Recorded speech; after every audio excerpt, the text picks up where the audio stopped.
Boa noite a todos, que a graça e a paz do nosso Senhor Jesus Cristo seja com cada um de nós nessa noite.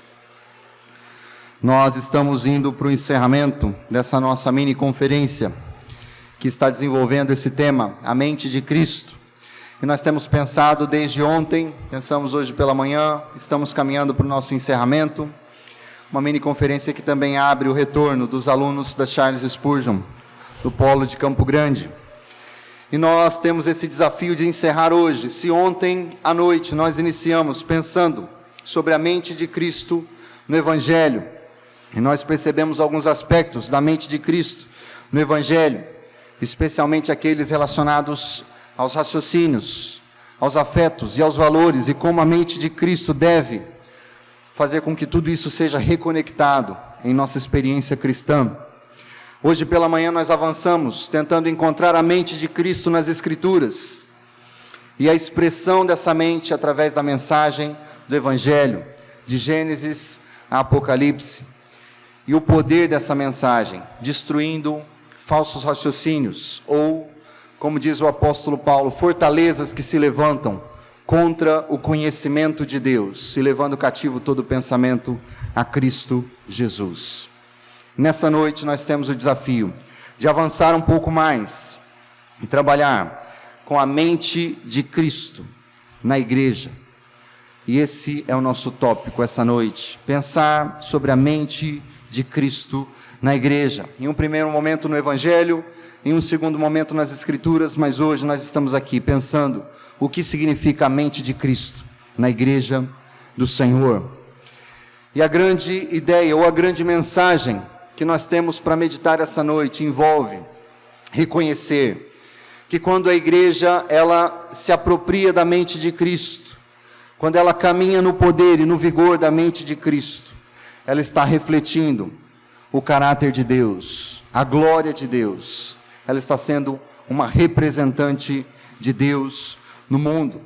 E apenas para que você lembre de algumas metáforas ou ilustrações que nós usamos para entrar nesse assunto que é bastante denso, envolve alguns conceitos que nós já desenvolvemos.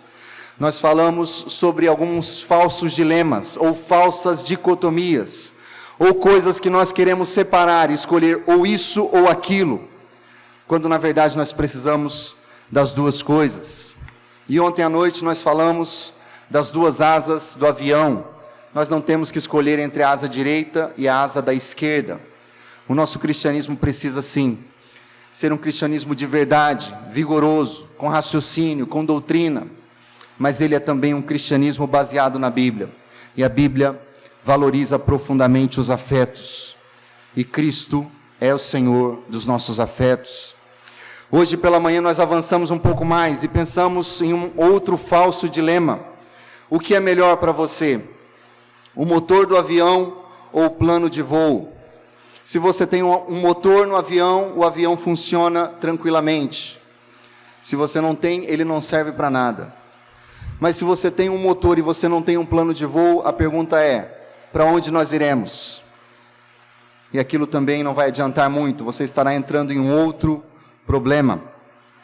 E hoje nós vamos continuar as nossas metáforas e as nossas ilustrações. Pela manhã nós avançamos um pouco na ideia de que a mente de Cristo, segundo o apóstolo Paulo, é poderosa para derrubar falsos raciocínios, para derrubar a mentalidade desse mundo e para levar cativo todos os pensamentos a Cristo Jesus, nas regiões celestiais.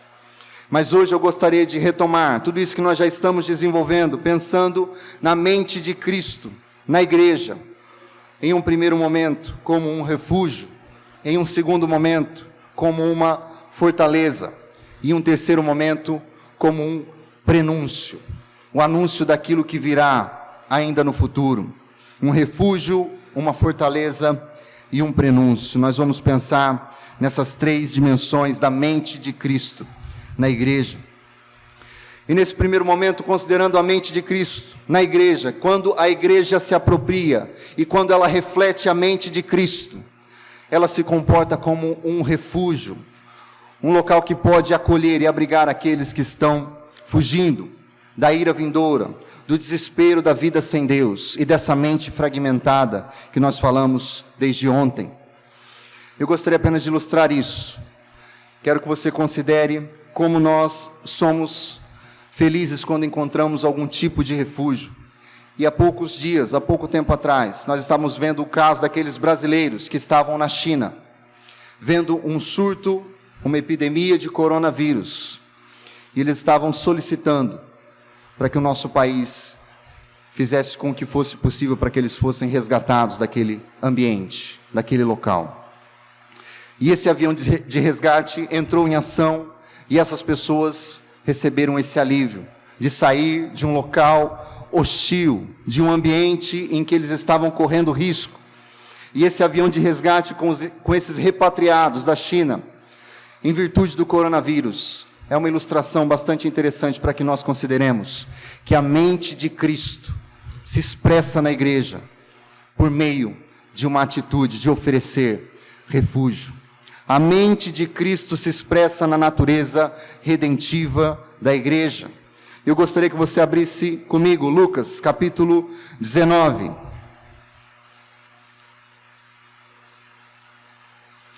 Lucas, no capítulo 19.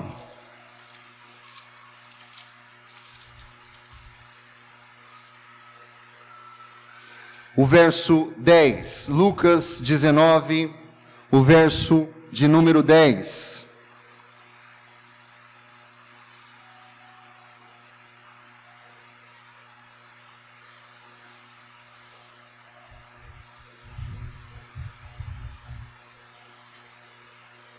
Nós leremos esse texto e meditaremos logo após orarmos. E assim diz a palavra do Senhor.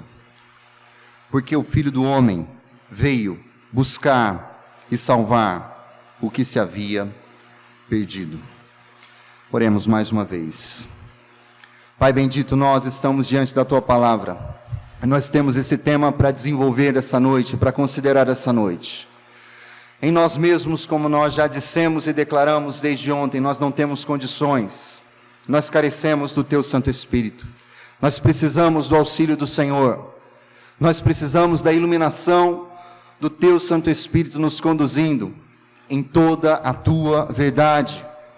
Nós precisamos que o Senhor, mais uma vez, ilumine a nossa compreensão e leve todos os nossos raciocínios, todos os nossos pensamentos, a nossa mente cativa a Cristo nas regiões celestiais. Perdoa, Senhor, as nossas faltas e falhas e aplique em nós aquilo que é a vontade do Senhor, com poder e com grande glória. Em nome de Jesus Cristo, Teu Filho amado, nós oramos. Amém e amém. E nesse verso que nós estamos introduzindo este assunto, pensando sobre a mente de Cristo na igreja, nós percebemos que a mente de Cristo expressa no Evangelho e expressa em toda a Escritura, nos apresenta a natureza redentiva do nosso Messias e a natureza redentiva também da igreja.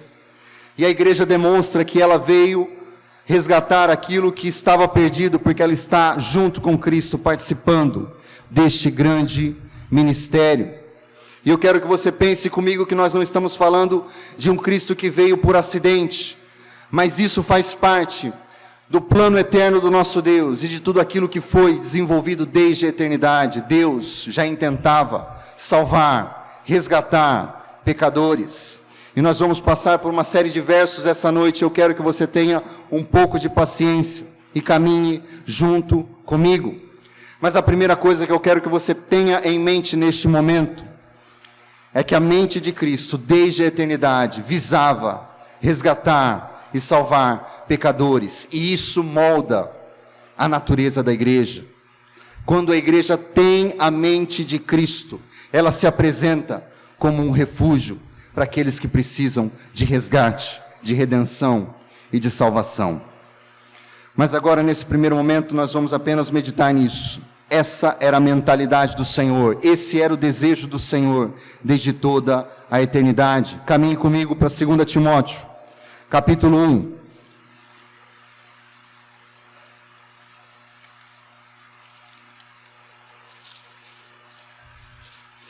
Em 2 Timóteo, no capítulo 1, nós vemos o apóstolo nos dizendo e nos apresentando uma ideia que muitas vezes nós nos esquecemos. A salvação do nosso Deus vem da eternidade. 2 Timóteo, capítulo 1, verso 9.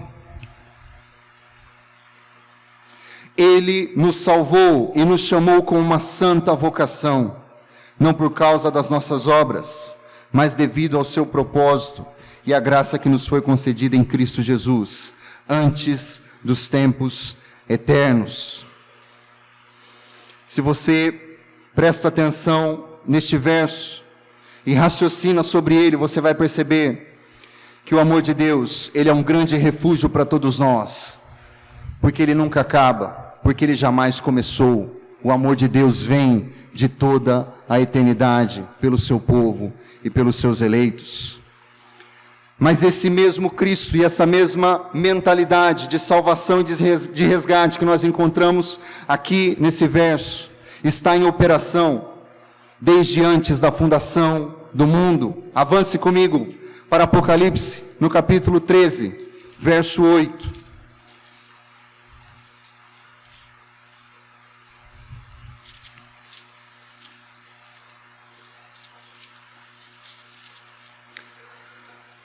Apocalipse, capítulo 13, verso 8.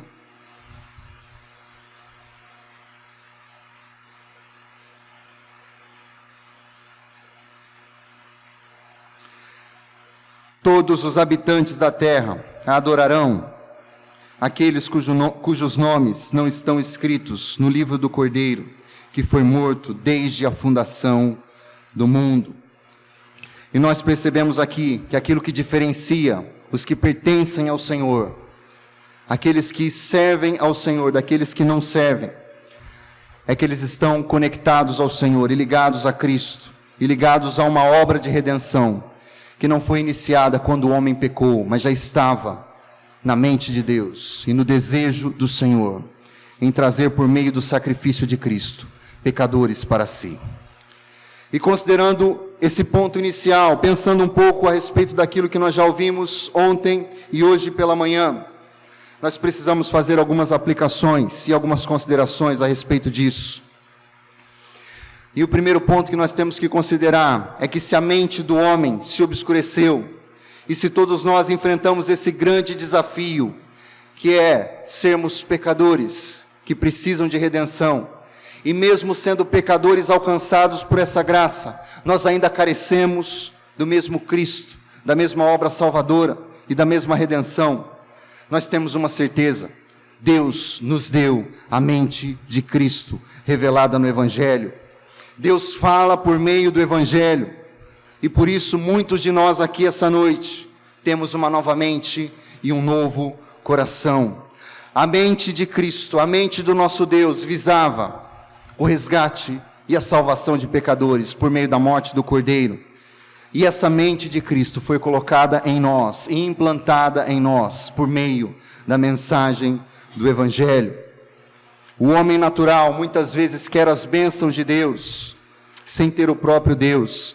Mas o que nos diferencia, nós que estamos aqui para dentro, adorando ao Senhor, invocando o seu nome em espírito e em verdade, é que nós somos novos homens e mulheres, novas pessoas, que desejam a Deus, mesmo que Ele nos negue qualquer outro benefício.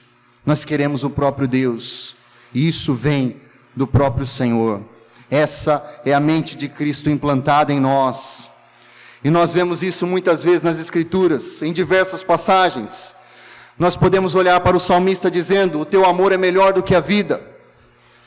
Isso significa para nós que o salmista tinha essa consciência de que era melhor estar na presença do Senhor, ser resgatado pelo Senhor, desfrutar da sua comunhão, do que ter a sua própria vida garantida.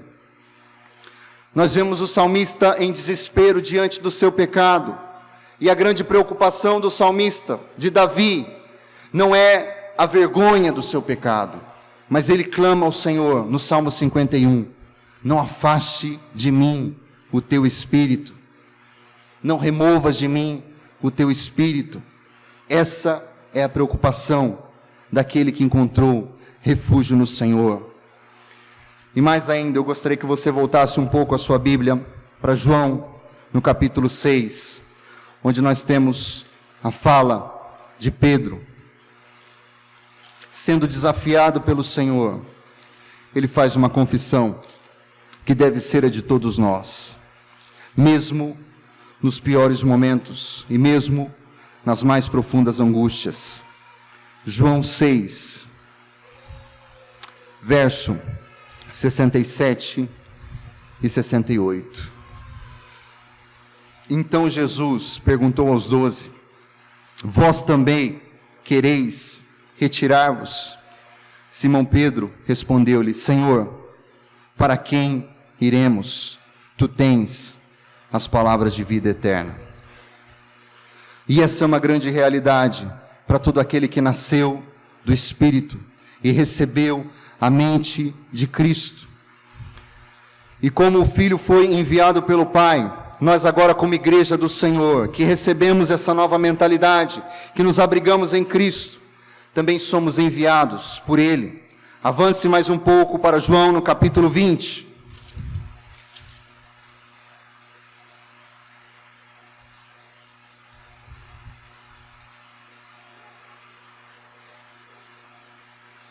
João, no capítulo 20, verso de número 21. Então Jesus lhes disse pela segunda vez: paz seja convosco, assim como o Pai me enviou, também eu vos envio. Como o Filho foi enviado pelo Pai e vem para o resgate daquilo que se havia perdido, nós, como igreja do Senhor, também somos enviados pelo Filho para oferecer resgate. E como enviados de Cristo, nós anunciamos um escape e um resgate que está aberto a todos aqueles que desejarem, se arrependendo dos seus pecados e confiando em Cristo somente. E aqui um ponto que estabelece a natureza da igreja como um refúgio. A comunidade da aliança, ela congrega, ela reúne todos aqueles que se arrependem e creem em Cristo. A igreja local, como todos nós que estamos aqui, ela se apresenta e deve se apresentar como aquele avião de resgate que nós falamos, um avião de repatriação que tem a obrigação de oferecer o resgate. Mas existe a condição: só podem ser repatriados aqueles que pertencem a essa nacionalidade celestial. E por isso a igreja, com o auxílio dos seus pastores, com os seus oficiais, ela se preocupa em averiguar a origem celestial de todos aqueles que querem encontrar esse refúgio.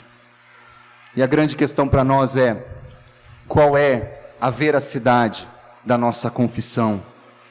A nossa confissão de fé demonstra que nós recebemos a mente de Cristo, estamos abrigados em Cristo, estamos juntos com Ele, estamos confessando, como nós vimos nas Escrituras, que nós não temos outro Salvador, que nós não temos para onde ir, e que o amor do Senhor é melhor do que a própria vida. E aqui algumas considerações a respeito dessa ideia da mente de Cristo na igreja, se apresentando como um refúgio. Se nós falamos dessa dificuldade, imagine ter algum dos seus entes queridos nessa situação, alguma catástrofe, alguma calamidade está acontecendo, e você não pode trazer essa pessoa, você precisa esperar por alguma ajuda, e alguma ajuda humanitária precisa ser enviada, alguém precisa intervir para resgatar as pessoas que você ama. E quantas vezes nós sentimos compaixão e tristeza, o nosso ser se comove com aquele sofrimento que nós vemos acontecendo em virtude de tragédias, de morte e de coisas tão ruins que acontecem. Mas a grande consideração para nós hoje é: será que há a mesma comoção, ou talvez uma comoção mais intensa, quando nós encaramos a realidade de que existem pessoas que não estão refugiadas em Cristo, irão experimentar a realidade do sofrimento eterno. Quantos de nós estamos profundamente empenhados em aliviar os sofrimentos terrenos, os sofrimentos da vida presente, sejam dos outros ou sejam os nossos mesmos, mas temos aplicado o mínimo esforço no resgate daqueles que estão caminhando para o sofrimento eterno. E eu não estou aqui fazendo outra falsa dicotomia, dizendo que você só deve se preocupar com uma coisa e não com outra. E John Piper diz que nós, como cristãos, devemos nos preocupar com todo o sofrimento humano, em especial o sofrimento eterno, porque ele é muito maior em grau e em duração, e ele é incalculável para nós. Nós nos preocupamos com todo o sofrimento, mas nós estamos muito mais preocupados como igreja do Senhor, com aqueles que estão longe do refúgio de Cristo, e eles irão para a condenação. Muitas vezes nós estamos mais preocupados com a nossa reputação diante das pessoas, do que com o fato de que muitos daqueles que estão próximos de nós, até mesmo da nossa família, eles serão reputados por Deus como condenados diante da eternidade. E nós perdemos, irmãos, a mente de Cristo na igreja, quando nós não nos apresentamos como igreja do Senhor, como um refúgio da ira vindoura. Se nós não nos preocupamos com isso, em nossa própria vida, se nós não trazemos essa realidade para nós mesmos e celebramos a obra de Cristo, e a cruz de Cristo que nos abriga, porque Cristo recebeu toda a ira que era nossa, e nós podemos nos esconder na cruz. Mas se isso não está em nossas mentes, nós não podemos também oferecer isso para aqueles que estão à nossa volta. Quando perdemos a mente de Cristo, nós também não podemos oferecer refúgio aos outros.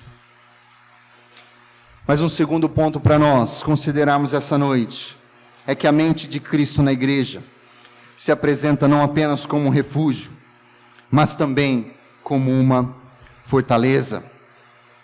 E nós estamos aqui diante da igreja que milita, da igreja que está sofrendo neste mundo, mas ela trabalha, ela se esforça, ela luta para levantar a bandeira do Cordeiro, para estabelecer a mensagem do Evangelho.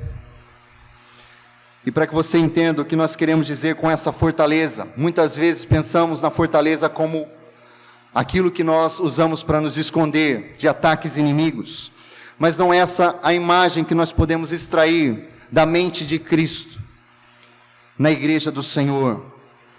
Nós não estamos falando de um esconderijo secreto, de um bunker, onde nós nos escondemos das bombas, mas nós estamos falando de uma força que não pode ser vencida. E mesmo que pareçamos derrotados muitas vezes, rejeitados pelo mundo, humilhados publicamente, o poder de Cristo continua invencível e imbatível. E talvez a imagem que se apresenta a nós é que nos momentos finais, muitas vezes, o Senhor intervém, como nos filmes que nós assistimos e vemos os soldados tentando nas trincheiras resistir, perseverar, e vêm os reveses, e eles percebem que os inimigos estão ganhando mais e mais força, e não há ninguém na retaguarda, até que em dado momento vem uma tropa, ou uma força aérea, ou aviões de ataque, e novamente eles continuam a avançar, e a seguir adiante, e esse fronte de batalha é retomado, e muitas vezes após derrotas sucessivas, o socorro vem por meio desses aviões de guerra. Mas a igreja militante, a igreja de Cristo, ela precisa lembrar que a mente de Cristo se expressa nessa natureza militante da igreja. A igreja demonstra que Cristo veio destruir as obras do diabo, e estava na mente de Cristo morrer pelo seu povo, para que ele fosse preservado, para que ele andasse em boas obras, para que ele perseverasse até o fim, para que lutasse até o fim, esperando a sua salvação. E eu quero que você caminhe comigo para Efésios, no capítulo 1.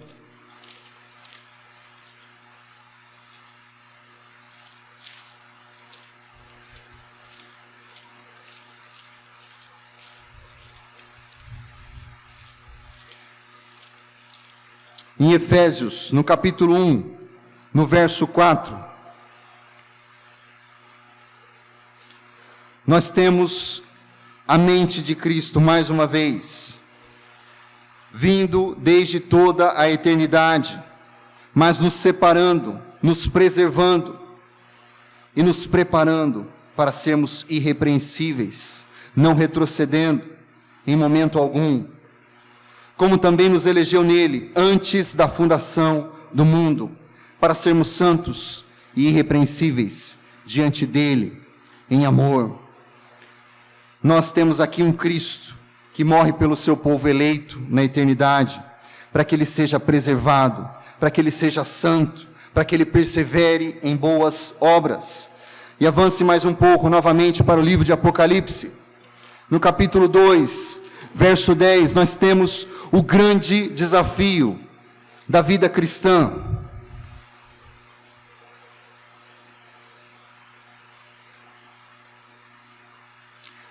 Em Apocalipse, no capítulo 2, verso 10, o próprio Senhor Jesus diz para a sua igreja: não temas o que hás de sofrer, o diabo está para colocar alguns de vós na prisão, para que sejais provados, e passareis por uma tribulação de 10 dias. Sê fiel até a morte, e eu te darei a coroa da vida. Sê fiel até a morte, e eu te darei a coroa da vida. E esse é um encorajamento para nós, porque nós sabemos que como igreja militante, nós sofreremos, mas Cristo nos promete uma coroa. Se as nossas fraquezas são muitas, o poder de Cristo é sem medida, e ele já nos está garantido, ele já nos foi dado, ele vem de toda a eternidade, e a palavra final não pertence à morte, nem ao inferno, nem ao diabo, nem aos nossos pecados, nem a este mundo. Cristo triunfou e expôs os poderes malignos dessa era, a vergonha. O nosso coração, como nós pensamos nessa manhã, se enche muito facilmente de ídolos e de pensamentos inúteis. E quando nós falamos de ídolos nessa manhã, nós meditamos e consideramos que os ídolos não são estátuas, não são imagens meramente, mas são coisas, e até mesmo coisas boas, que assumem o lugar de Deus. São afetos desordenados. Mas Cristo, ele é imbatível, e ele tem poder para remover todos os nossos ídolos, e para vencer toda a futilidade que se estabeleceu na mente humana. Cristo adentrou a história como Filho de Deus em humilhação, mas em sua morte, ele destruiu o cativeiro, e levou cativos homens a Deus. E como nós já pensamos no ponto anterior, o mesmo Cristo nos comissiona, baseado em toda a sua autoridade, de governante dos céus e da terra. Isso está lá claramente na nossa comissão, a grande comissão, em Mateus 28, 18 e 19. Ele nos chama e ele nos comissiona, ele nos manda ir. E não somente isso, mas ele nos manda avançar sobre as portas do inferno, dizendo que elas não prevalecerão. E nós invertemos muitas vezes, pensando que as portas da igreja prevalecerão, porque o inferno está tentando entrar. Mas Cristo está dizendo, as portas do inferno não prevalecem. Não podem resistir o avanço do meu reino. E esse Cristo nos chama a fazer discípulos de todas as tribos, línguas, raças e nações. Ide por toda a terra. E a imagem que nós temos em Apocalipse, no capítulo 7, é que de toda a tribo, povo, raça e nação. Os crentes em Cristo adoram e celebram a vitória do Cordeiro. A mente de Cristo se manifesta como uma força que não pode ser parada. E quando nós pensamos na natureza da igreja, que se apropria dessa mentalidade, nós vemos que a comunidade da aliança, a nossa congregação local, é feita daqueles que se submeteram ao poder salvador de Jesus e podem manifestar esse poder em sua vida e em comunidade. Se os ídolos podem ser coisas boas que assumem o lugar de Deus, o cristão pode perder todas as coisas por amor a Cristo, para ganhar a verdadeira vida. Se para os que estão perecendo, e Jesus fala disso, uma junta de bois, um terreno e um casamento foram justificativas, desculpas para aqueles que não compareceram ao banquete. Se para aqueles que estão perecendo essas coisas servem como desculpa, se tornam ídolos que os afasta de Deus, o cristão milita no poder do Espírito, sabendo que nem a morte, nem os anjos, nem principados, nem potestades, nem altura, nem profundidade, nem presente, nem o porvir, nem qualquer criatura podem nos separar do amor de Deus que está em Cristo Jesus. Algumas aplicações para nós a respeito disso. Como crentes em Cristo e como igreja do Senhor, nós precisamos lutar contra tudo aquilo que se coloca entre nós e Cristo. Nós somos chamados como igreja do Senhor a seguir adiante com a obra do nosso Messias, a completar as aflições de Cristo, como diz o apóstolo Paulo, e avançar contra o mundo, contra o inferno e contra o diabo, proclamando a mesma mensagem, a mensagem do Evangelho. E se você deseja alguma trégua, infelizmente eu tenho que te desapontar essa noite, não haverá trégua para o povo de Deus. Nós somos chamados para militar com Cristo, desfazendo as obras do diabo. Mas a grande pergunta para todos nós nessa noite é: o quanto nós temos nos empenhado em adentrar o campo de batalha? Quantos de nós estão mais preocupados em equipar e encorajar uns aos outros nessa guerra pela santidade, nessa guerra que é a busca da nossa felicidade em Cristo Jesus? Sermos santos e sermos felizes em Cristo não são duas coisas opostas. Quanto de amargura, o quanto de ressentimento, o quanto de indiferença tem contaminado as fileiras do nosso exército, quando a mente de Cristo nos manda avançar com confiança. A mente de Cristo na igreja é uma fortaleza inabalável. E isso nos leva para o nosso último ponto nessa noite. A mente de Cristo nos aponta para uma mensagem futura. A mente de Cristo na igreja é um prenúncio daquilo que ainda está por vir, daquilo que ainda será muito melhor, daquilo que ainda nós experimentamos em parte aqui, mas não totalmente. E há um tempo atrás eu soube de um grupo de norte-coreanos que na Inglaterra eles escreviam um jornal falando das notícias do mundo e falavam de tudo aquilo que estava acontecendo no mundo livre. Talvez você não saiba, mas é conhecido da maioria. A Coreia do Norte é um dos governos mais restritos do mundo. É um governo comunista ditatorial. Todas as informações que as pessoas têm acesso vêm somente de uma fonte de informação: os meios de comunicação do Estado. As pessoas não podem sair livremente, as pessoas não têm liberdade, as pessoas estão debaixo de uma tirania. Mas aqueles que escaparam de lá, um grupo desenvolve um jornal onde eles escrevem notícias do mundo real, notícias que nunca chegariam à Coreia do Norte. Eles colocam em balões que são controlados e mandam esses balões para lá, para que cheguem às pessoas e eles possam saber que existe um mundo de verdade. E neste mundo de verdade, a Coreia do Norte não é uma grande potência.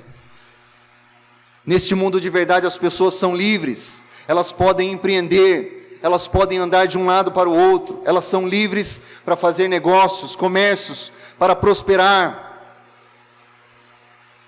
E essas pessoas fazem isso somente com uma expectativa, de que essas informações que chegam lá sejam um sinal, um prenúncio de uma liberdade que um dia virá para o seu país. Eles esperam por essa liberdade, e que essa liberdade venha, mas é um prenúncio. Quando esse jornal chega, eles esperam com expectativa que um dia haja liberdade chegando à Coreia do Norte. E a mente de Cristo se expressa na natureza escatológica da igreja. Nós estamos apontando para o mundo vindouro, para uma era vindoura, onde todas as coisas serão restauradas, onde não haverá mais choro, nem pranto, nem dor. E a igreja demonstra que Cristo veio estabelecer um reino que será consumado no fim dos tempos.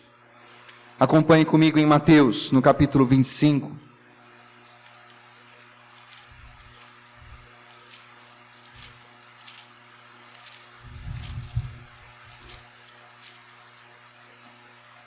Mateus, no capítulo 25, no verso 34.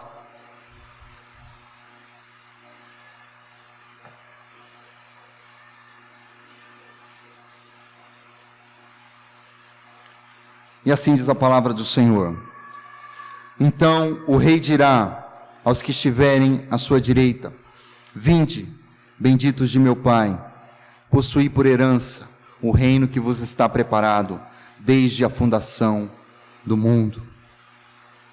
A igreja demonstra que Cristo veio estabelecer um reino que já foi implantado, mas esse reino será consumado no fim dos tempos. Esse Cristo que veio para fazer a vontade do seu Pai, e ele disse que essa era a sua comida, fazer a vontade daquele que o enviou. Esse Cristo que veio para nos levar de volta a Deus, nos conduzir de volta a Deus, ele estabelece este reino. E o poder do Evangelho não está somente em nos dar uma nova mente.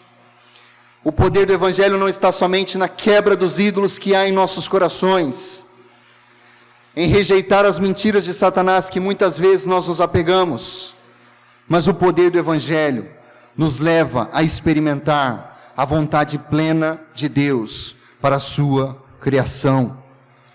Como nós pensamos ontem à noite, se o homem caído está em conflito com Deus e com o seu semelhante, com o mundo à sua volta, o homem regenerado em Cristo, ele pode servir a Deus e ao seu próximo. E tal atitude expressa uma mudança que só pode ser vivida na família dos crentes em Cristo. O ambiente da igreja é uma preparação para as glórias do porvir. O ambiente da igreja nos separa como povo santo de Deus, e nós anunciamos as virtudes de um mundo vindouro. E eu quero que você pense nisso, porque quando nós estamos reunidos aqui, adorando em comunidade, nós estamos afirmando para este mundo caído, para este mundo sem Deus, que todo o nosso ser está escondido com Deus em Cristo, que nós fazemos parte de uma nação celestial, junto com todos aqueles que estão em Cristo. E por isso, a igreja local, a comunidade da aliança, é uma expressão visível de um reino que será consumado somente na eternidade. Hoje nós podemos experimentar a paz com Deus e a paz uns com os outros.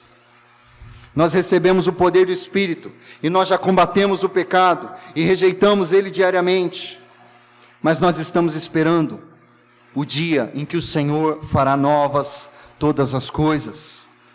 Nós esperamos pelo dia em que nós teremos um vínculo que nunca mais será quebrado com o nosso Deus e com a família da fé. E esse vínculo permanecerá eternamente. As sociedades do mundo, as fraternidades humanas, todas elas cairão, todas elas tropeçarão, todas elas entrarão em guerra uma contra as outras. Mas nós manifestamos como igreja do Senhor que nós estamos caminhando em uma outra direção. Todas as vezes que nós nos reunimos como igreja, tomando o nome de Cristo, invocando o nome do Senhor Jesus, declarando a sua soberania sobre nós, exaltando a sua glória, celebrando a sua vinda, tomando parte da ceia do Senhor, anunciando e esperando o seu retorno. Nós estamos dizendo para esse mundo, nós estamos fazendo um prenúncio a este mundo, e a mensagem é esta: existe muito mais do que tudo aquilo que está à sua volta. Existe muito mais do que você mesmo. Existe um Deus e existe uma eternidade. Existe um céu e existe um inferno. Existe vida eterna, maior do que a vida que alguém pode ter aqui. E existe morte eterna, que é muito pior do que todas as tragédias e sofrimentos desta vida. Existe um Deus santo, que aplaca a sua ira por meio do seu Filho Jesus, e ele recebe pecadores. E existe uma obra de graça, que chama todos ao arrependimento hoje. Existe muito mais, e isso ainda está acessível. Venha enquanto há tempo. Essa é a mensagem que nós prenunciamos e que nós anunciamos. Mas para nós considerarmos e aplicarmos isso, e considerarmos se nós estamos de fato oferecendo esse prenúncio ao mundo, nós precisamos pensar se para nós a igreja é uma expressão gloriosa do Evangelho, ou ela é apenas um mal necessário. Uma das coisas que eu tenho que fazer por obrigação. A igreja é um acessório da vida cristã, ou é um modo pelo qual Deus determinou que sejamos moldados para refletir cada vez mais a imagem de Cristo no mundo e trazer a mente de Cristo para o mundo. A igreja é um local, um ajuntamento de pessoas que eu trato com desprezo, indiferença, ou ela é a comunidade dos santos, em que Deus encontra prazer e onde eu encontro o meu prazer. A igreja é a comunidade de perdoados em Cristo Jesus, que podem estender o mesmo perdão aos outros, sem exigir direitos, sem exigir vingança, como o mundo, mas a reparação, como será no dia final. Somos um povo que sabe, que deseja agradar ao Senhor e rejeitar o pecado. Por isso discipulamos, admoestamos, servimos e alertamos uns aos outros, para não sermos condenados com o mundo. E essa é a grande mensagem desse ponto. Nós, como igreja do Senhor, somos um lembrete da mente de Cristo para um mundo que se perdeu. Pois o mesmo Deus que determinou que um dia julgará os vivos e mortos por meio de Jesus, Ele nos alcançou em Cristo e Ele nos manda anunciar essa mensagem. Eu não sei como você veio aqui essa noite, mas o conhecimento de Cristo, Ele é suficiente para manter essa igreja de pé. Ele é suficiente para abençoar todos os crentes em todas as eras. Considerar Cristo e pensar a respeito dele é algo bom para a igreja do Senhor. Mas talvez você ainda não tenha entrado para as fileiras desse exército que milita. Você não tenha encontrado Cristo como seu refúgio. Você não esteja junto conosco anunciando que há um futuro, há uma eternidade, há um prenúncio de algo que virá, muito além de tudo aquilo que há aqui e agora. E a grande mensagem para você essa noite é que você medite nessas coisas e olhe para o Senhor Jesus. olhe para o Senhor Jesus, exposto como crucificado, recebendo a punição e o castigo que nós merecíamos, e confie nele. E como crente em Cristo, se você tem rejeitado ou não tem valorizado a igreja do Senhor, pense no valor que Cristo Jesus deposita em sua igreja, porque Cristo Jesus nos deu a sua mente. O apóstolo Paulo diz isso: nós temos a mente de Cristo, e que grande tesouro é isso para nós. Vamos orar, vamos nos colocar em pé, aqueles que assim puderem, e nós estaremos orando.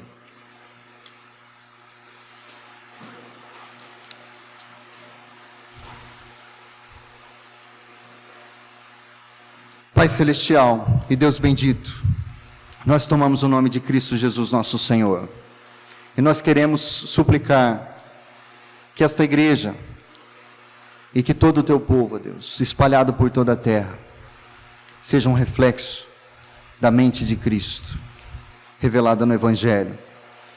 Que possamos expressar, ó Deus, a beleza da tua obra redentora e salvadora. Que possamos anunciar para aqueles que estão perdidos que há refúgio, e que há resgate, que há redenção, que há reconciliação. E que possamos oferecer esse refúgio como igreja do Senhor.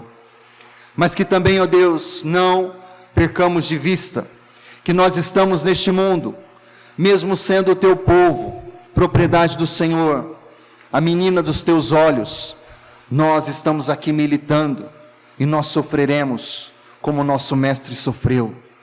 Seremos rejeitados, seremos humilhados, esbofeteados, tratados com desprezo, porque carregamos essa mensagem, a mensagem da reconciliação que há somente em Jesus Cristo. Por isso nos ajuda, Deus, e nos lembra de todas as tuas promessas, e nos ajude a perseverar, estimulando uns aos outros as boas obras.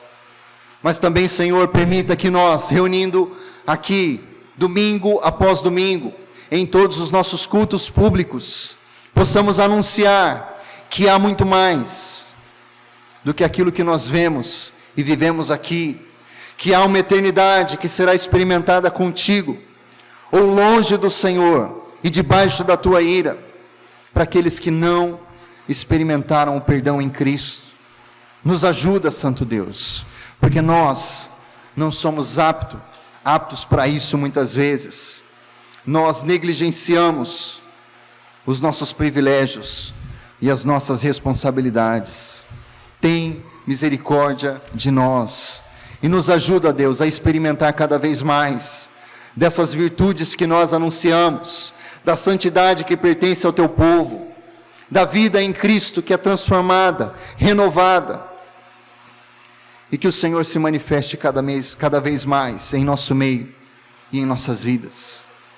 Que o Senhor seja exaltado em todas as coisas, e que o Senhor continue levando todos os nossos pensamentos cativos a Cristo, porque é no nome dEle que nós oramos, desde já agradecidos. Amém e amém.